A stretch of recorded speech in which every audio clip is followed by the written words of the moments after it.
இந்த வீடியோ நம்ம என்ன பார்க்க போறோம்னா டாட்ல உள்ள ஒரு லைப்ரரியை இம்போர்ட் பண்ணி யூஸ் பண்ணி பார்க்க போகிறோம். ஸோ அதுக்கு நம்ம என்ன பண்ணணும்னா மேலே இம்போர்ட் ஸ்டேட்மெண்ட் கொடுக்கணும்.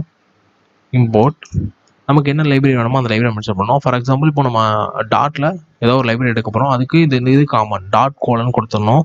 கொடுத்துட்டு அந்த லைப்ரரியோட நேமை நம்ம இங்கே கொடுக்கணும். இப்போ நான் என்ன லைப்ரரி யூஸ் பண்ண போகிறேன் அப்படின்னு பார்த்தீங்கன்னா மேத் லைப்ரரி. ஸோ மேத் அப்படின்னு நான் கொடுக்குறேன்.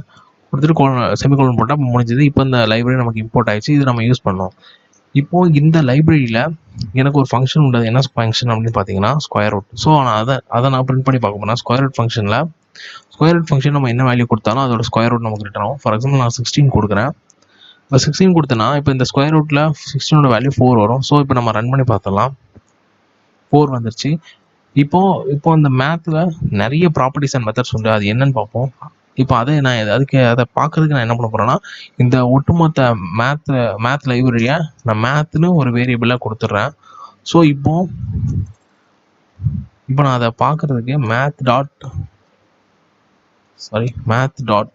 அப்படின்னு டைப் பண்ணிட்டு விட்டுனா போதும். எனக்கு இதில் ப்ராப்பர்ட்டிஸ் அண்ட் மெத்தட்ஸ் வருது பாருங்கள். இதில் என்னென்ன ப்ராப்பர்ட்டிஸ் இருக்குன்னு பாருங்கள். ப்ராப்பர்ட்டிஸ் பைன்னு ஒரு ப்ராப்பர்ட்டி இருக்குது. ஸோ இதை நான் பண்ண நம்ம பை வேல்யூ கிடைக்கும். நமக்கு கன்சோலில் பார்த்தா தெரியும். ஸோ பை வேல்யூ கிடச்சிச்சு. அடுத்த ஒன்றும் என்ன இருக்குன்னு பாருங்கள். ரேண்டம் ரெக்டாங்கிள் இது மாதிரி நிறைய இருக்குது. மின் மேக்ஸ்.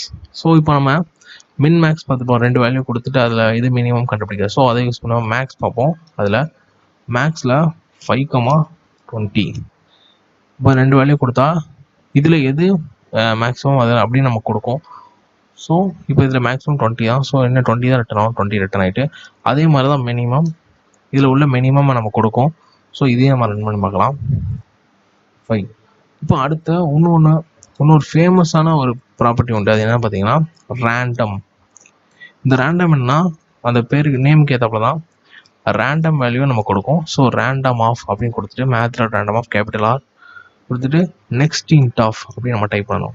நெக்ஸ்ட் இன்ட் ஆஃப் அப்படின்னா என்ன பார்த்தீங்கன்னா இந்த நெக்ஸ்ட் இன்ட் ஆஃப் எதுக்குன்னா இந்த எந்த வேல்யூக்குள்ளே உங்களுக்கு ரேண்டம் வேல்யூ ஜென்ரேட் ஆகணும். அதாவது எனக்கு 1 to 5 ஜென்ரேட் ஆகணும். நான் 6 கொடுப்பேன். ஏன்னா 6 அப்போ தான் வராது. ஸோ 1 to 5 எனக்கு இப்போ ரேண்டம் வேல்யூ ஜென்ரேட் ஆகும். இப்போ நம்ம இதை கன்ஃபார்ம் பண்ணுறதுக்கு ரன் பண்ணுவோம். ரன் பண்ணி பார்த்தா ஃபஸ்ட்டு 5 வந்திருக்கு. அடுத்து நான் திரும்பி ரன் பண்ணுறேன். 5 திரும்பி ரன் பண்ணுறேன். 0 திரும்பி 4 திரும்பி 0 இதே மாதிரி ரேண்டம் வேல்யூஸ் ஜென்ரேட் ஆகிட்டே இருக்கும். இதே மாதிரி நெக்ஸ்ட் டபுள் அதே மாதிரி நிறைய உண்டு. நீங்கள் இந்த மேத் லைப்ரரி ஃபுல்லாக இம்போர்ட் பண்ணி வேணால் ஒர்க் பண்ணி பாருங்கள். அதில் உள்ள எல்லாத்தையும் ஒர்க் பண்ணி பாருங்கள். அப்படி இல்லைனா உங்களுக்கு இன்னும் என்னென்ன லைப்ரரி இருக்குது அப்படின்னு தெரிஞ்சுக்கணும். ஜஸ்ட்டு கூகுளில் போய் டாட் லைப்ரரிஸ் அப்படின்னு நீங்கள் டைப் பண்ணால் போதும். ஃபஸ்ட்டு ஒரு லிங்க் வரும் கோர் லைப்ரரிஸ் அப்படின்ட்டு. இதில் பார்த்தீங்கன்னா உங்களுக்கு தெரியும் டாட் ஏசிங் collection convert core developer math. அதில் நம்ம மேத் தான் யூஸ் பண்ணோம். இந்த மேத்தை நம்ம கிளிக் பண்ணி பார்த்தா இதில் உள்ள ப்ராப்பர்ட்டிஸ் இதில் உள்ள ஃபங்க்ஷன்ஸ் எல்லாம் தெரியும். கான்ஸ்டன்ட்ஸ் கிளாஸஸ் ஃபங்க்ஷன்ஸ் எல்லாமே நமக்கு தெரியும். அடுத்து இங்கே பார்த்தீங்கன்னா நேட்டிவ் பிளாட்ஃபார்ம் லைப்ரரிஸ். இதெல்லாம் அட்வான்ஸ்டாக அதாவது டாட்டை நம்ம பேக்ஹெண்டில் யூஸ் பண்ணுறதுக்கு வெப் பிளாட்ஃபார்முக்கு யூஸ் பண்ணுறதுக்கு இதில் நேட்டிவ் பிளாட்ஃபார்மில் யூஸ் பண்ணுறதுக்கு இது மல்டி பிளாட்ஃபார்ம்ஸ் இது நம்ம யூஸ் பண்ணிக்கலாம். ஸோ இது நம்ம மேத் லைப்ரரி பார்த்தோம் இதில். ஸோ இப்படி உங்களுக்கு என்னென்ன லைப்ரரி வேணுமோ அதில் வேணால் ஒர்க் பண்ணி பாருங்கள்.